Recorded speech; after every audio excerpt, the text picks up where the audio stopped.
Close to. We're live. Ripping. Dave, good to see you again. Yeah, and you, Nick? Yeah, I'm psyched to have you back. Have you been in the cold water yet? That's always my prescription for depression when I feel down. No, not yet. Okay. I had an opportunity a couple of weeks ago, but I didn't take it. But, Yeah. it's on the cards, and it's getting much colder now. So yeah. Yeah, it'll get worse. Maybe is it a thing that we can do a dip in the Thames? I think we can, but I wouldn't recommend it. No, okay. You're not game, huh? Yeah, they do a bridge to bridge swim every year, but I think there are certain parts of the Thames you can swim in, and others that maybe not so good. Dude, let's do something. I'm gonna be there. Yeah, That'll be good. yeah. It seems like a nice thing to do. Daniel, good to see you. You're not in your normal place. No, I'm in the hotspotty office here. Just kidding. Well, It's a co-working space. Yeah, okay. Someday. You've gone up market. Yeah, Yeah. he's really kicking up. I'm looking forward to seeing it. Well, let's see. We got the usual suspects on the chat. Hector, good to see you. Hacking this and that. Gregory, thank you. Dennis, good to see you. And Jay, always good to see you, Jay. So, ripping. Got a couple folks on. Let's see. What is new? Dave, we haven't done analytics in a long time. In fact, I don't even have it pulled up because it got so stable. It didn't seem to warrant kind of looking at. But what's new in the world of numbers? Well, it was incredibly stable until, was it Wednesday, where we had a bit of a chain halt. So it was exciting for a day and a bit, but I think it's probably heading back to stability now. I did have a look earlier. At the moment, ignoring the day where everything went down, beacons, the number of beacons has dropped. The number of hotspots that are beaconing has also dropped. And when I looked into it, the reason for that is obviously the chain halt. There was a validator update. And not all validators appear to have taken that update. So I think on Tuesday we had around 2,800 validators participating on the network, and yesterday it was 1,900. So obviously less validators are requesting hotspots to beacon, so less hotspots are beaconing. We'll see how that pans out tomorrow. Hopefully everybody will have updated. I can't think that all of a sudden 1,000 people have turned off their validators. So hopefully that'll settle back down to normal tomorrow, and we'll see another period of stability. But interestingly enough, the number of beacons is down quite significantly. The number of witnesses, however, is around the same. So I think we were 490,000 witnesses. That was pretty stable over the last few weeks. And yesterday it was 475,000, I think. So okay. It's the difference in witnessing is minimal. The difference in beaconing is massive. One of the things that was also introduced was apparently an update for the targeting. For beacon for hotspots that appear to be managing to beacon a couple of times an hour, but I've not seen any real evidence that's slowed down. There are still some hotspots that are operating way outside the sort of once every 2 or 3 days that would be expected. Sure. So it looks like that targeting fix hasn't fixed at the moment, or it's sort of gradually propagating through the network and will do over the coming week or so. We'll have to see where it gets to next week. Dig it. Let's see. A couple other folks jumped on. Jason Maskell Drew. We should swim in the River Lee. I don't know where that is, but yeah, I'll swim in any river. I'm game. I'm game. If I get to swim with Dave, I'm going in. Yeah. Let's see. I'll bring my trunks. 619 has been really bummed about gaming lately. He had his whole unit got blown off by 98-mile-an-hour winds off a mountaintop, and it bummed him out, which I can see it'll bum anyone out because it's hard to make enough money HNT-wise to recover from that super fast. But he's asking, can you see how much HNT is distributed by country or region? So that's the first question. That was something nice to do. Okay.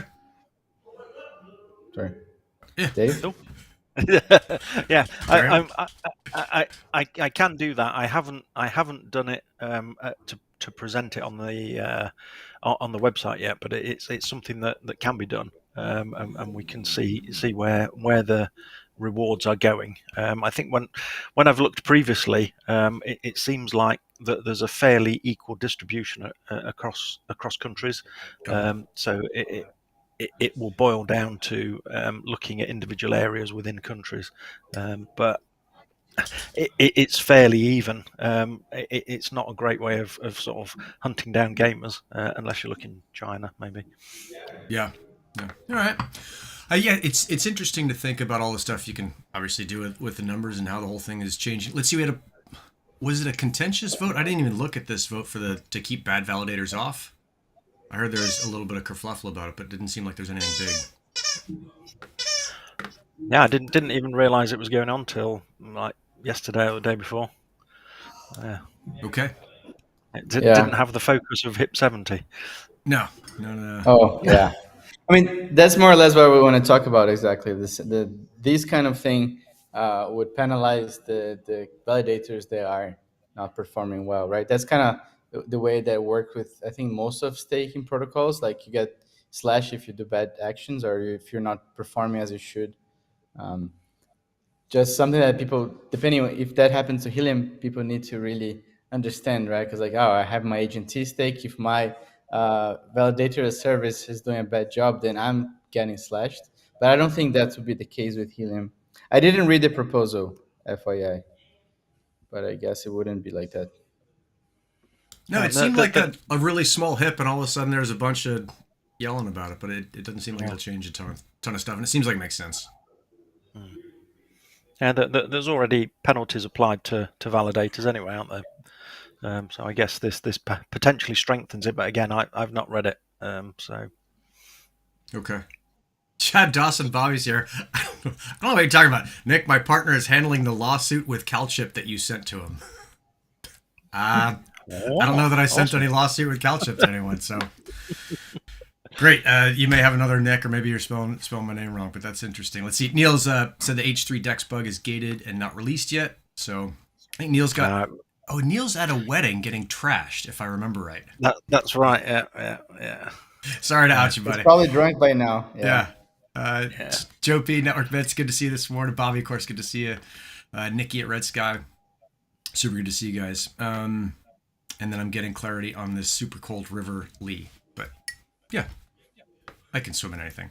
Let's see. So, I'll go ahead. Bring my wife as well. Yeah, because she's supposed to be a much better swimmer than me, which would be good. Yeah.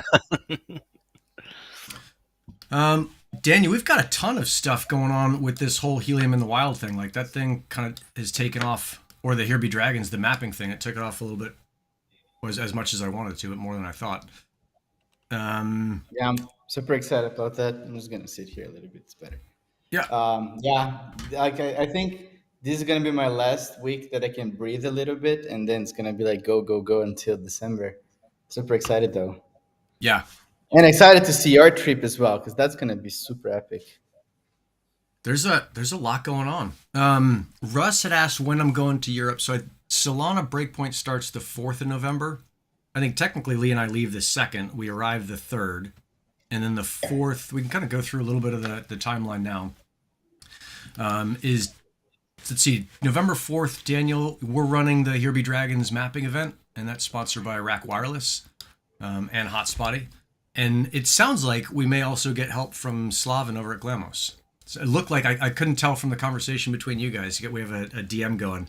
It got super geeky super fast, and I was like, all right, it seems like these guys know what's going on. But that's the... Yeah. Did we talk about that last week on State of the Network? I forget who I've talked to about what. I think we mentioned a little bit that like we're still trying to figure out the details of the scoreboard that we're going to do. Yeah. But yeah, that's going to be fun. But the general idea is that you come in, you give us something valuable in return for a mapper for the day. I wanted to take a driver's license or a passport, but you got to be able to drive with this thing, so you can't do that. And then you take this map around and you map out a bunch of points that we set. And we think those are going to be both hotspots and grid coordinates, and maybe like a landmark. I'm sure there's something amazing in Lisbon. Like, hey, go see this and get an RSSI here. Yeah. or smash that out. And then that should take between 2 to 4 hours is what we're thinking. And then you come back and you get scored on the whole thing, how fast you did it, how many hotspots you saw, how much ground you covered. And then we may do some other stuff, and I'll give away some prizes for that. So that should be cool. I'm going to run that a couple times. And then the other idea with that is once we've run it a couple times and we've worked out the kinks, we can make that something that you, as a Helium kind of enthusiast anywhere, could ideally be able to run in your place. And it'd probably be something that you'd spend money on Hotspotty. You know, like, hey, we want to run a Here Be Dragons here. We're going to spend X amount of dollars to have Hotspotty host it. So it becomes something for you guys, maybe long term, maybe not. Maybe you're just like, dude, I'm not going to do that. But that'd be a super cool way to run a Helium meetup, is to do these Here Be Dragons events, run a little mapping event, and then, you know, talk about what's going on in Helium in your neck of the woods, because it's always important to see what's going on locally. A mapping pub crawl. Yeah, totally. Yeah, I've had a lot of fun with those.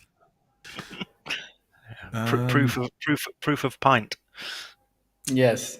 Okay, so like not proof of physical work, but proof of pint. All right, you getting thumbs up for that, Dave? Maybe that's what we'll do, and that'll be the UK version.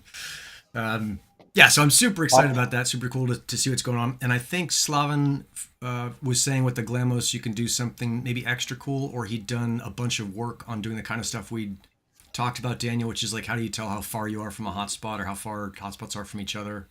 Stuff like that. Yeah, right? he did a lot of work already on collecting the mappers data and just analyzing it. Like, oh, if you do like a circle, you're going to actually no, sorry. If you walk around, it gets like the hexes that you can map, and it sums the area of those hexes. So you have an idea on what's the area that you managed to map with that. Okay. So there's a lot of things that I was planning on writing script to do it, but then he's already done it. Spent a lot of time doing that, so it saves me some time. Yeah. Even though it was fun to do it, but yeah, I'm pretty busy as well, so that definitely helps.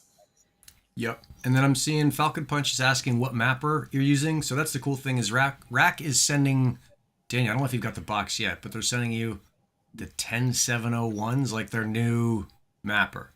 So we'll have 10 of those. And it depends how many people show up for this. If we get 10 people showing up or less, then easy one-to-one thing. If we get more, what we've thought about doing is teaming people up and making you do stuff that requires 2 people. So getting like a full body shot with the Big Ben in the background or whatever it is. But just kind of making it fun for 2 people to map. And then the other thing we thought about doing is maybe you could bring your own mapper. And Daniel, I'm putting like a ton of work on you without asking you. But we've talked about kind of like how people bring their own mapper and put it into basically your system.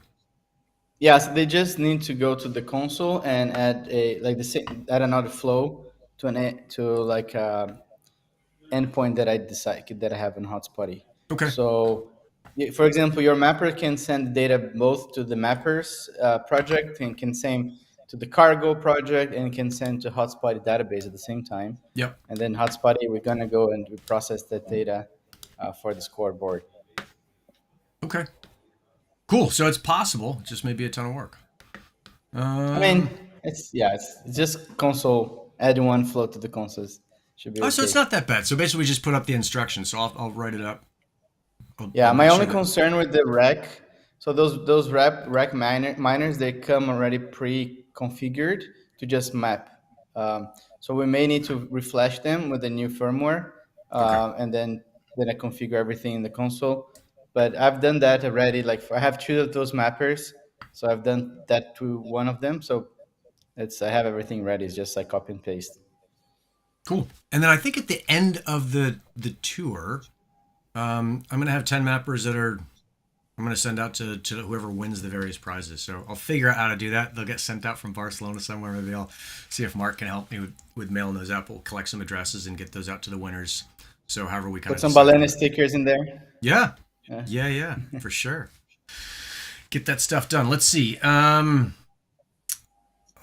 Who's Chad? Bobby's asking about this 5G commercial. Yeah, I mean, I saw it. It was pretty cool. Glad you asked. Yeah. Yeah. I mean, it's funny to see that stuff. It kind of it's a little bit nostalgic just to remember how that whole thing started. But yeah, cool. I think my focus. Good. So everybody was like, "Oh, that actress again." Yeah, I think it was pretty exciting. Yeah. yeah, yeah.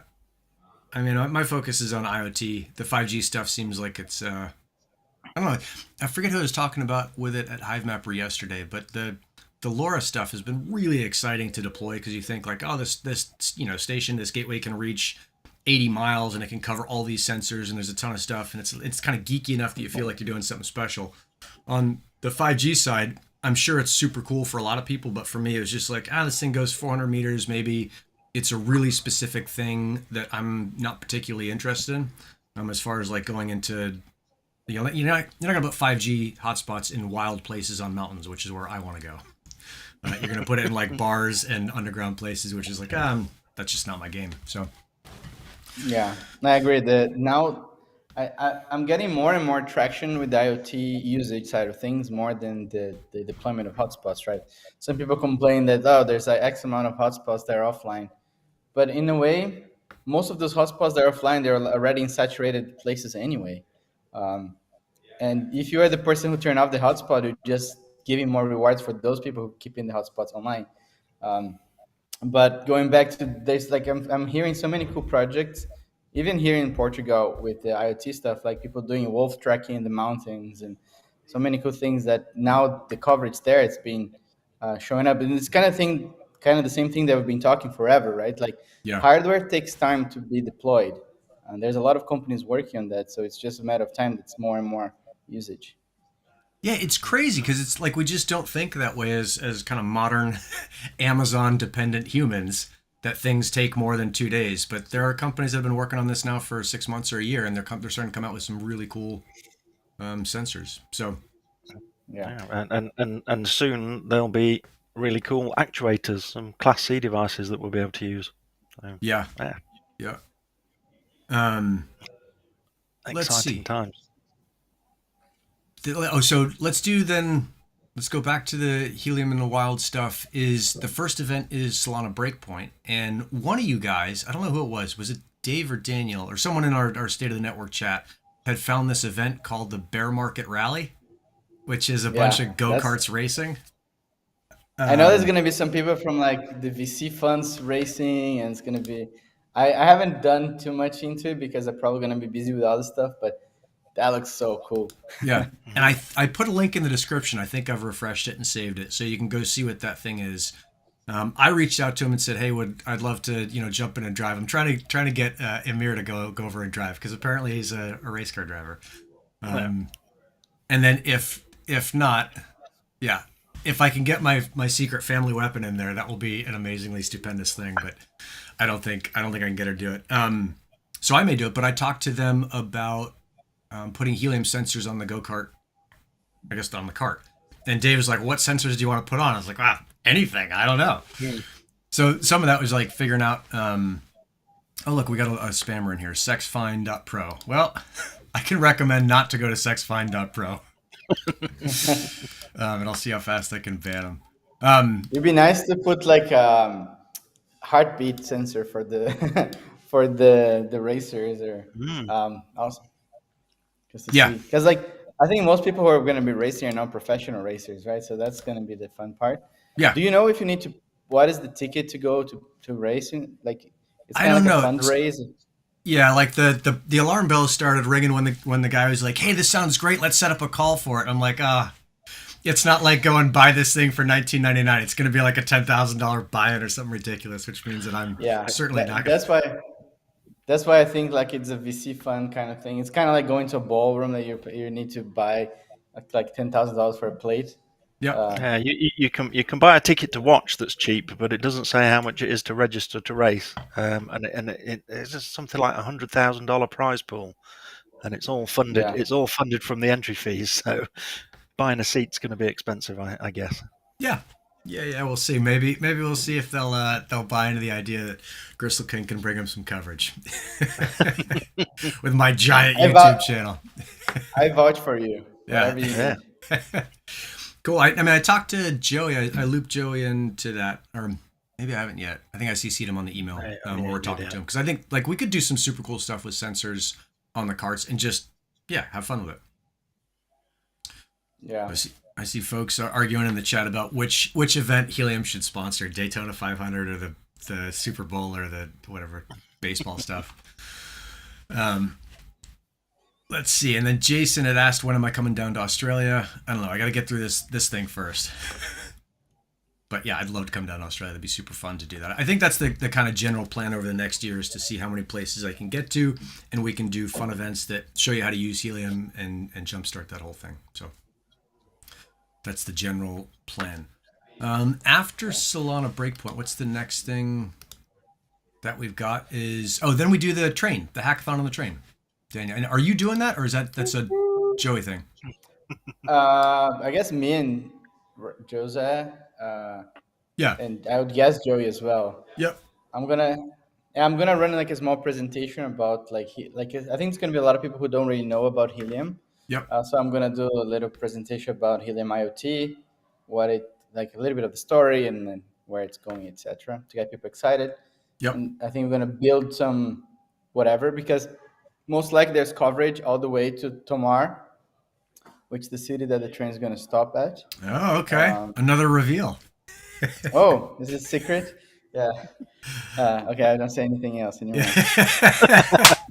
I mean, you're getting on a nice train and we're doing a bunch of hacking on sensors for a couple hours and getting off in the city and coming back. I think that's pretty cool. Yeah.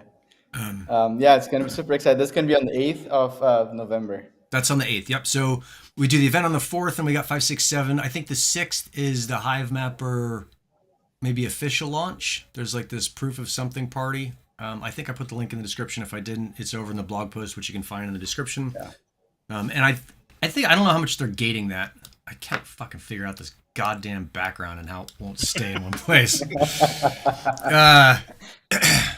Let's see. So, yeah, I think you can sign up for that, and who knows if they'll let you in or not. But the Hive Mapper folks are excited about that. We just did the big Hive Mapper Fleet Day yesterday, and they handed a camera around. Pretty cool to see that stuff. So yeah, it's gonna be fun. Yeah, that'll be super cool. A packed event, and we got to figure out like what else can we do while we're in Lisbon. I know Lee and I are going to go around shooting a bunch of video for the little mini series on Helium in the Wild that we'll shoot. So I got to figure out some cool places to go. Yeah, let's hope the weather gets better, because Lisbon is the sunniest capital of Europe, but it's been raining like a lot in the past 2 weeks. Okay. But I would hope it clears up. Yeah, exactly. It needs to. Yeah, I mean, there's so many cool places in the city, like amazing views that we can do some mapping and do some like just crazy shootings and photo shoots and stuff. Yeah. Yep. And we're kicking the mapping event off at the coffee shop you used to own, which is kind of cool. Yeah, exactly. It's gonna be cool. It's like I don't have time to run the coffee shop anymore, but it's like a passion of mine, and it's gonna be really cool to have you guys all over there and just having some good coffee, more hopefully. Yeah. Yep. And then what was the other super cool thing I wanted to hit there? Oh, someone had sent me this Solana, this way to do attendance. Was it you guys? No, it was Joey. Had sent me this event thing that you can do on the Phantom wallet. So it's like some cool NFT thing. And I'm talking to those guys and figuring out the graphics for it. So I think for the Solana event, for the Here Be Dragons event, we'll do all the ticketing.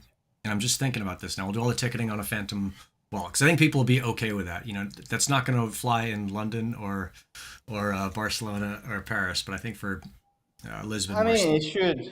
I was helping like them set up the website. It's pretty straightforward. Just create the wallet. You got an NFT. The NFT is the ticket. Yep. The good thing about Solana is that the transaction fees are like zero basically. So people are not complaining about gas fees, etc. Yeah. So I think it's going to be pretty cool. Because Neil had said, he's like, dude, you got to put all these events somewhere. Like, how are you keeping track of the events? And he had suggested Meetup, and I thought that was pretty cool. And so I opened up a Meetup account, and then someone had said, oh, check out this. I think it's Cardinal, right? Yeah, I have it open somewhere, but yeah, exactly. I mean, for sake of being into Web3 and crypto and all this new space, it's nice to force yourself to use these new things into it. But the website was pretty good. I set it up, but I didn't really use it in the user perspective. But it's a good way for people to get open Phantom wallet. Maybe me and 619 OTA can test it here in San Diego, just so I have like a quick test. He's asked for every F-bomb. I'll give away a Hive Mapper. No, not going to happen. Can give you a high five, Mapper. I'll give you a high five. Yeah. Yeah. Yeah, maybe we'll test that out here and see how that goes. But I think, yeah, totally. If it's a Web3 event, we should do some Web3 ticketing. So that is Lisbon wrapping up on the 8th, and then Lee and I head up to London, and we do this event where, Dave, we're going to get to see you, which I'm super pumped on. And we've rented out a really nice place, the Royal Society for Arts, in central London, the Durham Street Auditorium. So there's 70 seats there, and then there's another kind of like space for 70 outside. They're making me sign a bunch of paperwork. Don't stick anything on the walls. Don't kick in the doors. Don't be like, what are like the English soccer fans? Do not be an English soccer fan. I don't want to get crushed on this thing. They'd hand me a $300,000 repair bill. But we got some really cool presentations. I know Bill Klee from Novascene's coming down, and his presentation is entitled How LoRaWAN Will Save the World. So that's pretty cool. I'm seeing if I can get his buddy to come down and present on the castle stuff that he's doing there. And then I think Sky. So if you remember back from the back in the day in Helium, Sky, one of the OG kind of Helium peeps, is coming on, and she's working for Rack now. Yeah. She's going to be on a panel. I was trying to get Sophie on a panel as well with her. I don't know if Sophie's going to be there, but we'll have a panel. We'll have a couple presentations. I know Neil's going to talk about the Brompton deal and the bikes. So that'll be like a little mini Helium event, and that has turned out to be bigger again than I thought it was going to be. So that's good. And they said that it's they're forcing me to buy catering. I guess you have to buy catering as part of it. And I was like, all right, what do I need to buy? Yeah, so, no such thing as a free lunch unless you come to one of Nick's events. Yeah. So there will be a free lunch. And you can find all that stuff. There should be a link in the description here on YouTube down to the Helium in the Wild piece. And I'm just going to leave that blog post as kind of the center point of all information there. And then Dave had set up a Helium. You guys were setting up for Helium Shed. Yes. Right? Yeah. And so all the people who signed up for fell a bit flat, but yeah. Yeah. No, it costs money to do that. So I just shifted some budget around here, and we'll do like a smaller piece of that here. And you had collected a bunch of emails for that. So just so you know, if you signed up for that, I am going to email you, and you're going to get an invite to Helium House. There's only 70, or sorry, not Helium House, to the Helium in the Wild thing. There's only 70 slots there, so kind of first come, first serve. I talked with Waveform about charging for it, because it is a boatload to rent that place, and he's like, I don't know anyone who will pay to go to a Helium event in the UK. So yeah, I think it'll just be free, and come on by, and maybe we talked a little bit about like, hey, maybe we charge $10 or something super small for it, but that's unknown. Okay, what else is going on in the chat while I've been yapping? I'm seeing Siegfried's in the house. Good to see you, dog. He's psyched to see you, Dave. You got a little fan club. That's rad. Awesome. And then I guess you guys can hear the dog squeaking the toy in the background. Helium Tiny House. Yeah, that'd be a funny thing to call it. Yeah. So then from there, we do a Here Be Dragons mapping event in the morning. We do all of the panels and presentations in the afternoon on November 11th. And then on November 13th, we're in Paris. We're doing a meetup in the morning at La Felicita, so some like giant outdoor place that SMOKLM, Smokelum, has said like, oh, this is the place to go. And he's also on YouTube. So we're going to go meet a bunch of folks there. And then we head down to, I was trying to make it so that we did something different at every place. Can you put a hotspot at the top of the Eiffel Tower for the day? Sure. I don't know. Is there security there? Do I need to pre-plan this, or do I just walk up and drop it off? Yeah, I don't think there's a lot of security in there. It should be fine. Okay. Yeah, stick a bag up the top. Yeah. I know. Put a drone. Yeah, because no one will have any problems with a random stranger leaving a bag there. No, with a battery and some wiring. Yeah, it'll be fine. Yeah, I'll get some blinking lights on there. That'll be good. Wow. Yeah. I think Chad is also asking a question I would like to answer in the chat. Yeah, what's up? About like trading on Solana. I believe it's going to be very cheap to trade agency on Solana because you're going to use the underlying technology, right? The underlying protocol. Same thing with swaps. I think they'll be able to, the same way that, for example, Phantom Wallet allow you to do agent, agency like Solana to USDC or USDT very easily. They have their liquidity pool there. If there is any liquidity for Agent T in Phantom Wallet, for example, it could be very easily for you to do the transfers, and that's going to be pretty cool. Sorry. Okay. Rat, I mean, this is what I want to know when I go to the Solana thing is like how much, I don't know about Solana and how much, like what can we do on it now that we've got a chain that is, not just like one thing of many that the Helium team is paying attention to, but the main thing that the Solana team is paying attention to. I mean, the only thing that people need to realize that you need to have some Solana on your wallet to do stuff with Agent T. Because the Solana is what it's paid for doing the transactions, but it's like you put $1 and that $1 is going to last for a long time. Yeah. Because the transaction costs like 0.5% of a cent, like it's super cheap. So there's a lot of cool things that can be done, right? When you do your payouts, you pay an Agent T right now, and that can cost like 50 cents, and that 50 cents is going to be 0.5 cents with Solana. Half cent. Okay, so way cheaper. Cool. Shit, yeah, I'm seeing all these suggestions to get me in trouble for placing bombs on fences and towers. So I appreciate the comedic value of some of this, but I'm not sure that I'll follow through with all that. But I like the Eiffel Tower and Buckingham Palace.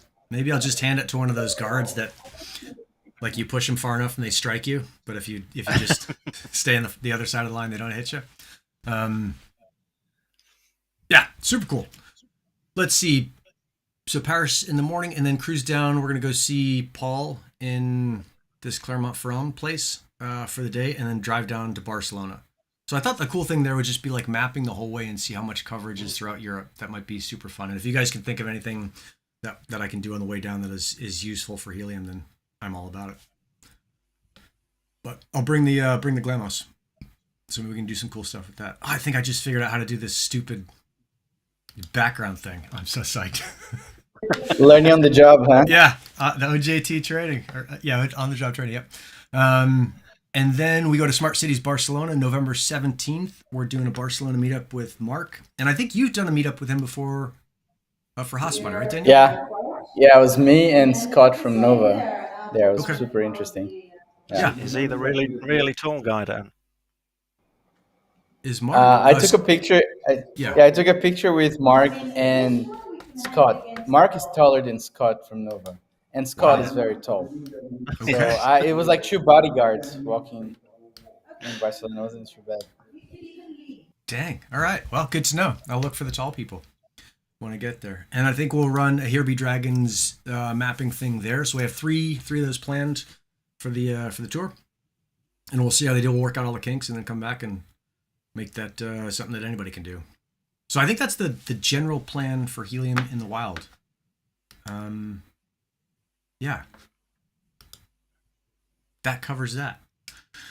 Let's see. So then the other thing was yesterday I went up and did the Hive Mapper Fleet event. That was pretty cool. I didn't realize that they're using Helium kind of everywhere. I don't know why I didn't realize that, but it kind of hit home. Joey's up in the panel. It's like, oh yeah, they're using Helium as a third part of the proof of location piece. So I think this goes back to your point, Daniel, that hardware is hard. It takes a while to build.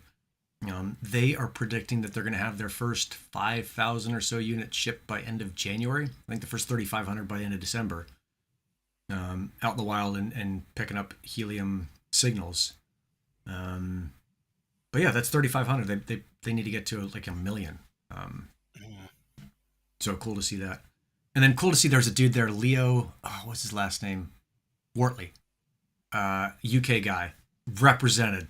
So he's up on the panel, and he had this cool thing. He did Forward Networks, where he found a bunch of ham radio guys in the UK, and he said, hey, if I can get you a hotspot, can we put it on your tower? And then he rehomed hotspots that were in overly dense areas, and basically like made the network a lot better without producing any e-waste. Just like made the network better by getting these hotspots to better homes. Just like a worker, like figured out how to do shit by working, not like trying to do some crazy hack or do this like stupid software thing. He just put in the fucking work. It was awesome. So he's up on the panel, and everybody's talking about how the best thing for a Hive Mapper unit, and Hive Mapper, if you haven't seen, is a dash cam you put in your car. It maps out the world, sends the images of the dash cam over Wi-Fi once you get back to your house to the Hive Mapper, whatever server. They sell it to whoever wants to buy images. They get paid in fiat. They pay you in tokens. Pretty standard blockchain and meat space play. And everybody's talking about how Uber and Lyft, like this is going to be great for Uber and Lyft drivers, right? They put this $600 mapper in their car, and they cruise around and they just add income to what they're doing already. So everyone's trying to figure out like these workaround ways to get into Uber. Like, how are you going to get into an Uber fleet? How are you going to build a Lyft fleet? How are you going to find them? And they ask Leo, and he's like, I'm just going to start taking a bunch of short rides in Ubers. I'll have an elevator pitch ready for every driver. I'll have a flyer, and I'll hand it out. And I was just like, dude, that's what winning looks like. Putting in the work, not trying to like, I don't know. It wasn't like people were trying to like they're just like people were looking for ways to not put in the work. And it was super refreshing to see someone like, yeah, I'm just going to spend like a week taking Uber rides. And I know that if I do that, I'm going to have a bunch of rad stuff. So yeah, this guy is brilliant. I talked to him in the Helium House. Like, I was super impressed as well for all the work he's doing with the hotspot relocation service.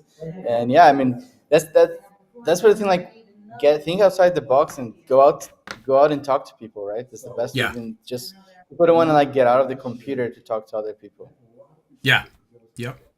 Yeah, so that was just super cool to see that. And then there was a dude, Winston Lazar, who's doing a bunch of stuff in Shreveport, Louisiana, where this is really interesting. He's like, dude, I don't really care about the crypto side. I just want to build solutions for big customers that are basically cities. And so he went to, I think I'm getting this right. Winston, correct me if I'm wrong. He's got the city of Shreveport putting Hive Mapper cams on all of their dump trucks.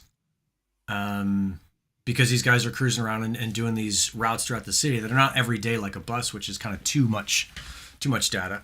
And the city, he had to convince them that crypto wasn't a big deal as part of this. And so he's also got Helium hotspots up. I think he's got Pollen hotspots up. He might have some XNet stuff up as well. But he was looking at this stuff like, oh, the crypto just allows me to put out way more hardware. But really what I'm after is using the networks that I'm building. So very, very cool. To see that. And the other cool thing that Leo had was, because we were asking like what other, how are you going to build your fleet from scratch? And this is more Hive Mapper than Helium. But he had this idea that he was going to find, he call them skips. We call them dumpsters in the US. But people are like dropping off dumpsters. I guess they bring them to a job site. It gets loaded up and they drive off. And so they're driving around in random places all day. And he's like, I'm just going to find skip drivers and put dash cams in their cars. And it was just like, we're seeing people figure out how to use this network in ways that I think a lot of us never thought of using it. Yeah, I think for personal users, you're going to get your drive to work every day. It's going to be the same area you're mapping every day. But if you, as you say, if you think outside the box and put it in some vehicles that are making very different journeys every day, you get a lot more coverage, a lot more use. Yep. Yeah, because I think the way that's going to work is that if you map a location and then after you take that location mapped, that information is going to have a decay. That like if you map that in 10 days, it's going to make more money. If you map that in 5 days, it's going to be less money. So definitely it's going to help people to explore their cities a little bit more as well. Yeah, super interesting stuff to see. And then I see 619 in the chat had another good idea is like you go to find the Uber Lyft airport waiting lot. I know here in San Diego, there's probably 100 Uber drivers just sitting around waiting for the next ride. So it goes back to like, how do you solve a problem is sometimes just putting in the work and doing some thinking about the best way to solve it. There's not some magic shit.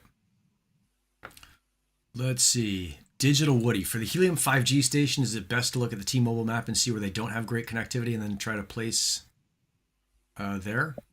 Yeah, I think it's an interesting piece. And Dave, this is something that I don't know if you've got the interest for it, but it's like the kind of numbers and mapping stuff that I think you like and you're good at is figuring out like where the holes are and then try to fill those holes. Yeah.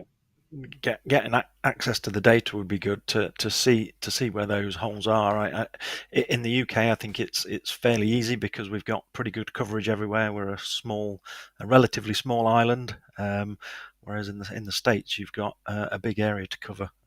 So that there's a lot more opportunity, I think, for filling in some of those areas. Yeah. Yeah. Hector's saying Daniel had enough. Oh, you moved to a new spot. But you got your Solana hat on. Look at that. I'm ready. Yeah. Yeah, you are. Yeah. Yeah, You there's just some need to people that are buy. You organizing. just. Yeah. Sorry. So you just need to buy 500 5G hotspots, Nick, and put them all over the mountains, and then the whole Yeah. mountain's covered. Then. Yeah, I don't know that that does for the mountain what I want to have happen to it. But then how many people are going to actually be using them? That's the question, Yeah. right?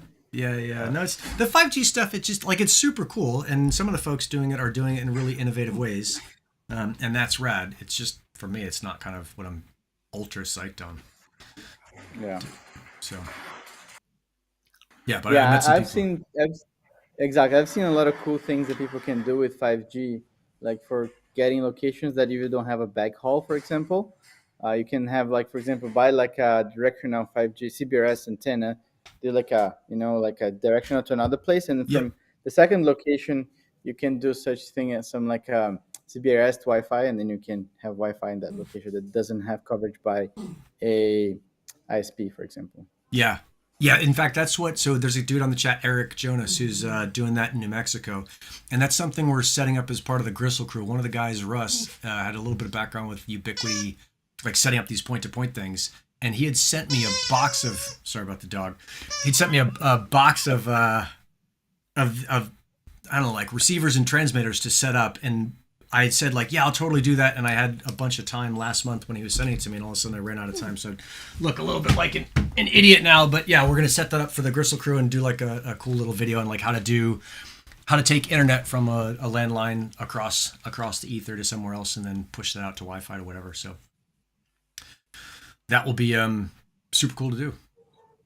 Yeah, there's so many cool things happening. There's like this project called Wi-Fi Daba. I don't Mm-hmm. know if a lot of people have heard about them. Is the idea is that you push fiber as well to one house or to one building, Yep. and from that building you transmit like point to point with lasers to other locations. So you can with laser you can have a very fast speeds, right? So Yeah. that's I think is a cool idea.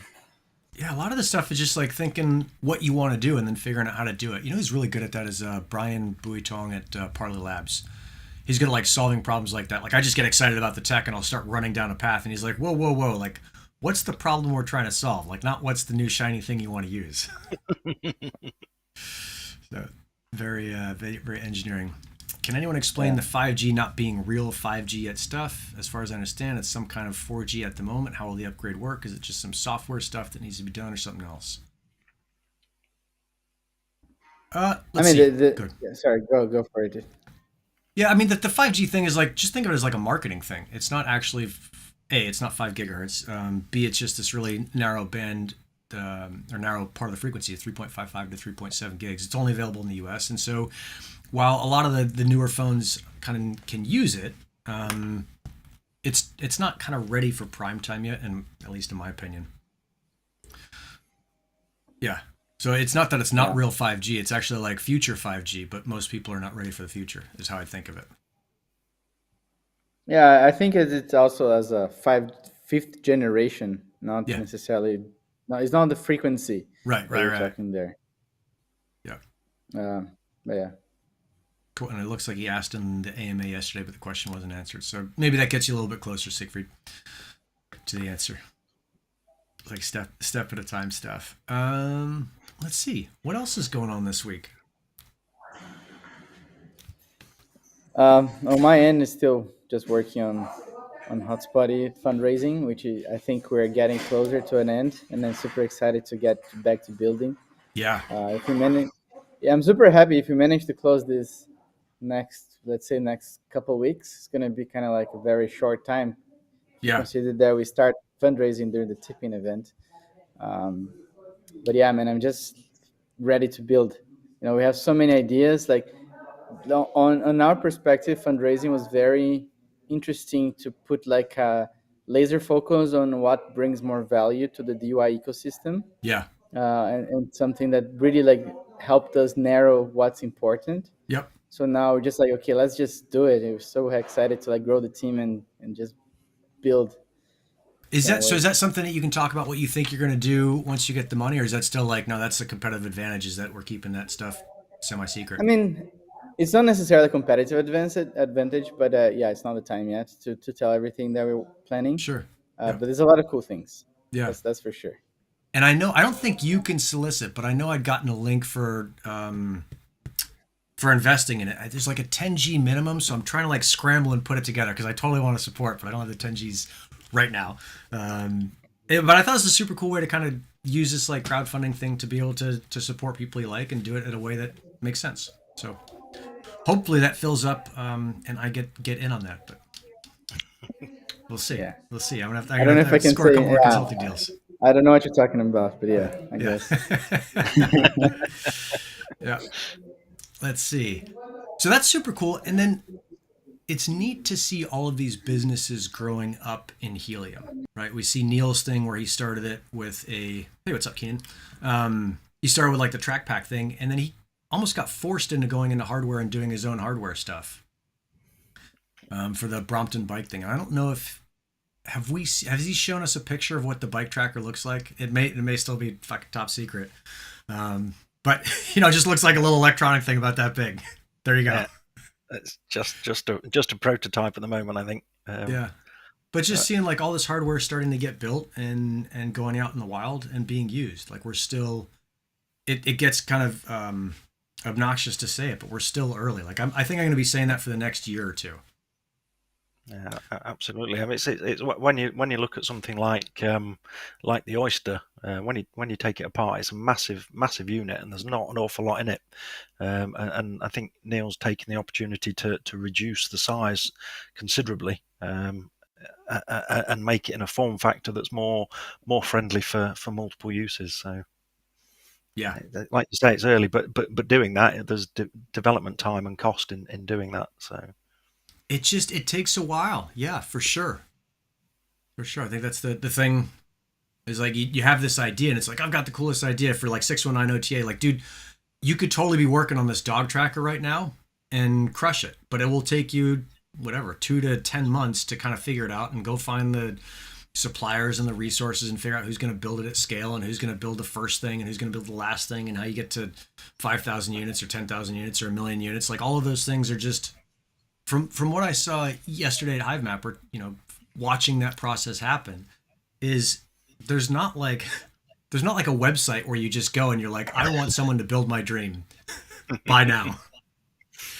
You got to put it all together yourself. So whether you talk to the folks at Hellbender, which I think is the company making the HiveMapper, or what was the other one, like Luminous or Luminox, and then the folks up at Streamfast, and like you're putting together a bunch of different companies to build these things you want because they haven't been built yet to do the things that we want to do on this network that is still kind of pretty fresh out of the oven. So, and then you have to go through the pain of certification.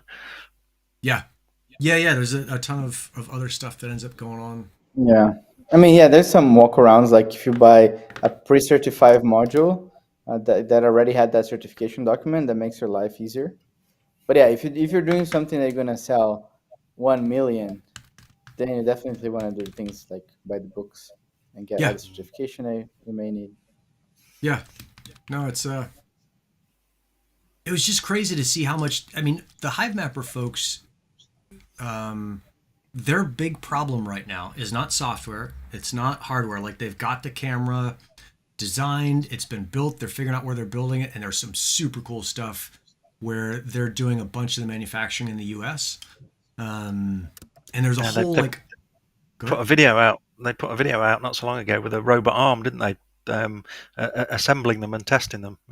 Yeah. One of the guys there was telling me, I don't know if he's from HiveMapper or not, telling me this crazy story. Well, it's probably not worth getting into in public about. Yeah.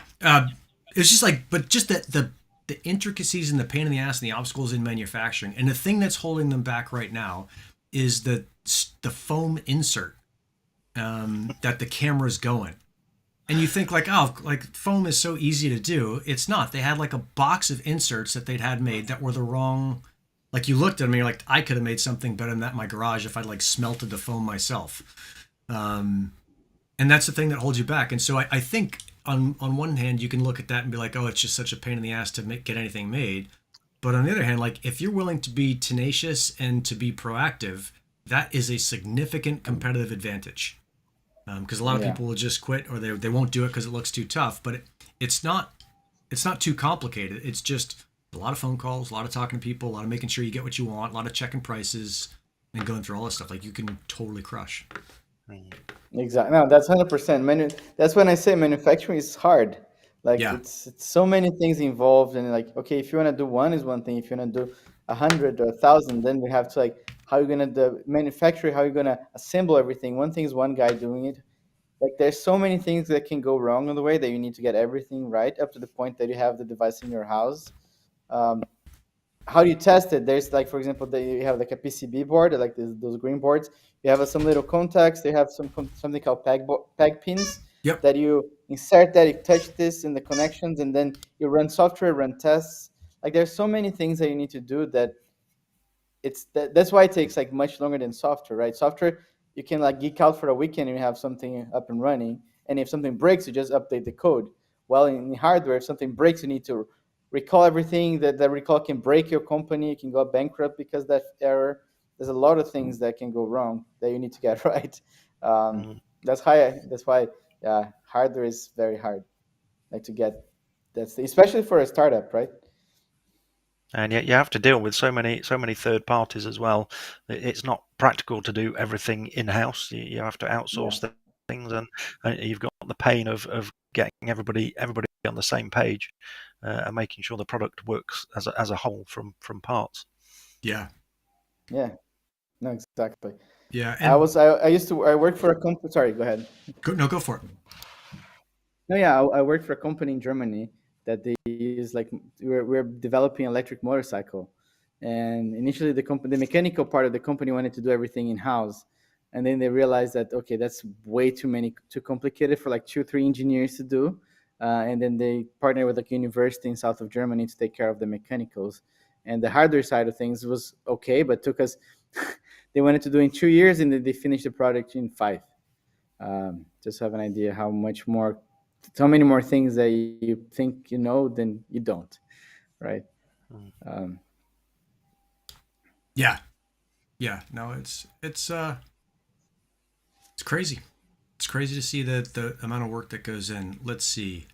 So yeah, and Bobby's talking about this, is saying, hey, it takes a long time, and that's why some crypto projects die. And that's a little bit of your point, Daniel. It's like if it takes too long, a small company doesn't have the resources to keep holding on. And I think and from my perspective, like that's why it's important. Then this is just how I do it. Is as soon as I see these small crypto companies come out with any piece of hardware, like I'll buy it just to get like some money in their bank and to help support them a little bit. I know that like me buying one unit is not that big of a deal, but I like this is the yes, future. yes, it is. I Yeah. think it is. Yeah. I mean, if everybody does it, then it becomes a big deal. And I think about what's the future that I want to build. And I want to build a future of a lot of small companies all doing rad stuff and able to move nimbly and to respond to customers and to like, that's what I want. Um, let's see. I saw, actually, I'm just going to address this directly. I saw someone had said, "Hey, Keenan, are you a whatever communist something?" Dude, that's immediate ban stuff. I don't want any of that bullshit on this chat. As soon as I see anything that's like even close to, I don't know, unsat, you're out. So I like you personally, but dude, don't pull that shit. Not here. Let's see. Robot print 3D Druck. When the network will be stable? Currently, there's much distortion. I don't think that's true. I think Dave told us that it's pretty stable. It's stable, but we've got we've got a lot of hotspots that aren't participating in POC. Whether that's because they're off or whatever, I don't know. But if you look at things over sort of a weekly period, everything is really stable at the moment, barring the outage we had a couple of days ago. For the last 8 weeks, we've had consistent rewards every day. We've had consistent beaconing every day, consistent witnessing every day. Everything is super stable. It may not reflect a micro level, but if you look at a macro level and look at your own hotspots over the period of a week or 2 weeks, you should see really good stability at the moment. Yeah, I think that's pretty rad. I think we're good in there. Let's see, chat. I mean, in November, who would have believed that HNT would be in the $3 range in 10 months? Dude, that's crypto. That crypto goes up and down. It's crazy. You cannot bet on it. You can't pay your mortgage with it. Or you can, but you can't bet on paying your mortgage with it. It's just, it's a crazy space. It's super new. It's, I think here's the way I look at it is you can read books about the gold rush in the 1860s and I think 1849 was the start of it. Greg Crouch will correct me if I'm wrong. He wrote an excellent book on the gold rush. And there was just so much uncertainty, and it went up and down and left and right and crazy, and you're buying land and buying this and that. And like, that's where we are right now. We're in this place where I think there is a general feeling that this is the future, but nobody's sure exactly what path it's going to go down. And so I think the correct thing to do is to make a bunch of small bets on a bunch of companies that seem like they're going to win and support as many different companies as you can. But it's like this unknown thing, and there's going to be wild fluctuations. So as bummed as I think a lot of people are, they didn't sell when HNT was 55. Like, hey, that's just the game. That's how it goes. Yeah, exactly. I mean, the crypto has been so many cycles that you have to zoom out. Just look at the like Bitcoin chart and zoom out and since like 2014 or 2013, and you're gonna see so many. I've heard so many times people like, oh no, Bitcoin went from $300 to $100. Oh no, this project's dead. I'm gonna sell everything. But yeah, do your own research, check your own risks, and don't complain. Yeah. Yeah. And I think there's this really cool kind of reframe of thinking of this. A lot of people are saying, oh, this is a bear market. And I think I've talked about this before.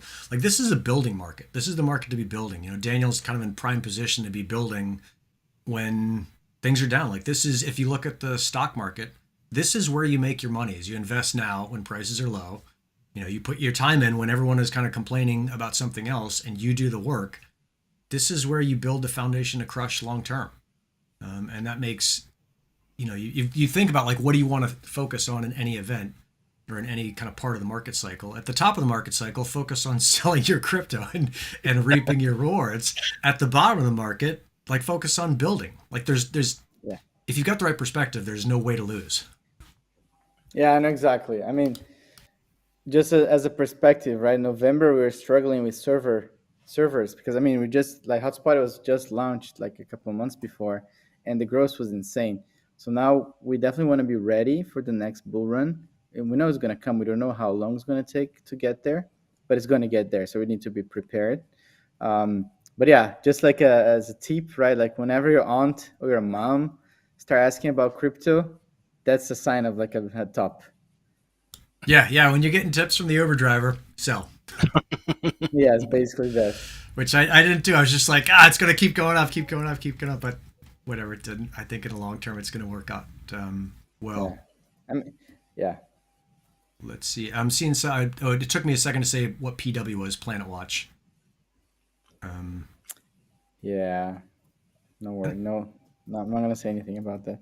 No, it's just a little bit of a bummer. I think it's one of those things, and this is something that Max Gold and I have been looking at, is how do you assess a new project? And if they're, especially in crypto, is they've got to have the deep technical expertise. You look at Planet Watch, they probably had the deep technical expertise on the air quality side, and they didn't have the deep expertise on the crypto side, and they didn't place a ton of importance on a couple things that are super important for a business to thrive. And that's just it. Like, we look at these equations, and to have a successful business, you don't trip and fall and wake up with a couple $1 million. Like, that just, a successful business takes being really good at a lot of things, and you got to figure out where you hire out and where you do it yourself and all the rest of it. But most businesses fail, not because people are idiots, but because business can be hard. Yeah, it's not easy. But yeah, I think Planet Watch, I think the business model was completely weird. Yeah. That's why yeah. But we saw, I mean, here's the thing, is you think about the business model was kind of weird for Helium. Helium figured it out fast enough and kind of got it, and maybe just took a better track at the beginning, and Planet Watch took a different track, and it turned out to be the wrong track. Yeah, invest in good website. I think that makes a difference. Like, in a good looking website, make things. It looks like a small thing, but there's so many. From my perspective, yeah, like a shitty website won't really. Sorry for the bad word, but it won't help for sure. Yeah. And there's different, I mean, there's this company called Zipline, and Zipline does drones that do deliveries. And I guess they're big in There's a country in Africa they've been doing a bunch of stuff in, and they just started going into Salt Lake City in the Utah area. And so the whole thing is they want to get like medications out to rural areas. So when you need medication, you get a prescription, you do a telemedicine thing from a doctor. But if you're way out in the country, super hard to go find it. And so their thing is they put the box in a drone, the drone flies out, it drops the thing in a little parachute, super cute. And in their case, I don't think they need to have anything beyond like a website, which is what they have, with a couple pictures of the drone, because they're selling to basically to pharmacies and insurance companies and folks who don't need a YouTube channel, who don't need to learn about it from a customer perspective. But on the crypto side, like you do need to have a way for customers to learn about your project, to understand your project, to see what's going on, understand kind of the deep tech behind it. So it really depends like what kind of vertical you're in as far as where you focus. But for these blockchain and meat space projects, man, if you don't have good user interface, if you don't have good kind of community management skills, as silly as those sound when it comes to like hardware and software stuff, they are just as important for being a long-term success. 100%. Community is so important in these projects. Yeah, I mean, that's what I'm doing now, so it's kind of like I'm biased on that, but yeah, it seems super important to say like, hey, this is what we're doing, and I think the real we're a minute over, but the kind of problem is that if you don't explain what you're doing to the community, you can have a fantastically good idea that'll change the world and make everything better, and it will fall flat on its face. So yeah. So what if people steal the meds, Bobby? I don't know. I mean, talk to Zipline, see how they figure it out. It's not my business. I just stumbled on them and thought it was cool. All right, folks, we are a minute over time. Usually don't go anything over. But thanks, Daniel and Dave, for showing up. Dave, super good to see your face again. I'm excited to see you in London. Daniel, excited to see you in Lisbon. And I will see you guys next week for State of the Network and then on the Discord. Thanks, everyone, for tuning in. Rock and roll. See you guys later. We're out. Cheers. Bye-bye.